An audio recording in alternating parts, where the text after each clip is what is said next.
इस क्वेश्चन को देखते हैं। क्वेश्चन जो था आईआईटी मेंस सेकंड सेशन में आया था अप्रैल में और 2025 का क्वेश्चन है। क्वेश्चन क्या है कि एक block of mass 1 kg moving along x with the speed of 10 metre per second enter a rough region ranging from x 0.1 से लेके 1.9 मीटर तक।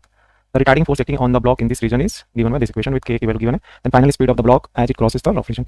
तो क्वेश्चन क्या है कि हमारे पास एक रफ रीजन है यहाँ पे और यहाँ पे एक वेरिएबल फोर्स लग रहा है, यानी फ्रिक्शन जो है वो वेरिएबल फोर्स रिटार्डिंग फोर्स लग रहा है। अब जैसे ही ब्लॉक जो है इस रीजन में एंटर करने से पहले इसके पास initial velocity 10 metre per second थी। अब क्या होगा कि जैसे इस रीजन में आएगा तो ये रिटार्डिंग फोर्स लगेगा और इसकी स्पीड कम हो जाएगी और फाइनली जो यहाँ से निकलेगा तो उसके पास कुछ स्पीड होगी जो 10 मीटर से कम होगी, मीटर पर सेकंड से कम होगी।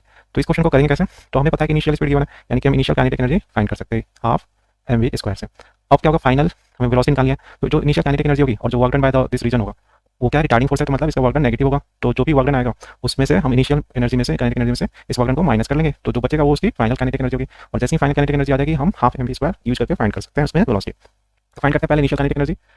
तो इनिशियल काइनेटिक एनर्जी हो जाएगी इसकी हाफ mv स्क्वायर यूज करेंगे, तो मास 1 kg गिवन है और वेलोसिटी 10 है तो स्क्वायर 100 हो जाएगा, तो ये बन गया 50 जूल।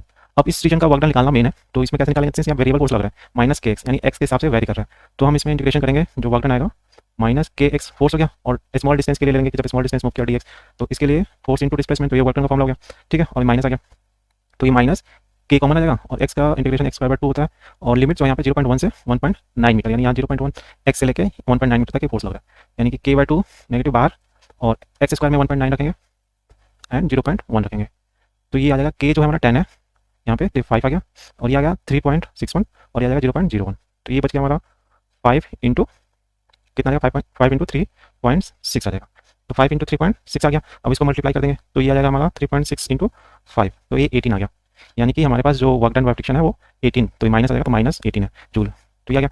तो हम कंजर्वेशन ऑफ एनर्जी को मतलब वर्क एनर्जी थ्योरम यूज कर लो या फिर कंजर्वेशन ऑफ एनर्जी भी यूज करेंगे, बट वहाँ पे कंजर्वेशन नहीं होगा बिकॉज ये नेगेटिव वर्क डन यहाँ कर रहा है, ठीक है, ये नॉन कंजर्वेटिव फोर्स लग रहा है। तो इसमें क्या हो जाएगा, initial energy kinetic plus work done by हमारा जो फ्रिक्शन है and that is equal to final kinetic energy. तो ये फॉर्मूला यूज करना है, तो इनिशियल काइनेटिक एनर्जी 50 है, फाइन जो वर्क डन है वो 18 है, तो ये आ जाता है हमारा 32 और इसको हम इक्वेट करेंगे हाफ m की वैल्यू 1 है और फाइनल वेलोसिटी, तो फाइनल वेलोसिटी आ जाएगी यानी कि 32 इंटू 2 दैट इज 64 है ना। तो 64 को हम क्या करेंगे, 64 इक्वल टू हो जाएगा v फाइनल का स्क्वायर और यहाँ से v फाइनल जो आ जाएगा हमारा वो 8 मीटर पर सेकंड आ जाएगा, इसका रूट लेंगे तो 8 मीटर पर सेकंड आ जाएगा। तो यहाँ पे जो करेक्ट ऑप्शन है वो ऑप्शन 4 है, 8 मीटर पर सेकंड। तो इजी सा क्वेश्चन था, सिंपल सा, आप वर्क एनर्जी थ्योरम लगा लो या फिर ये वाला फॉर्मूला लगा लो कि initial energy plus work done by force is equal to final energy, तो यहाँ पे ये इजीली फाइंड कर सकते हो। तो 11th क्लास का था और वर्क एनर्जी जो work energy in power chapter है उससे रिलेटेड है क्वेश्चन। Thank you.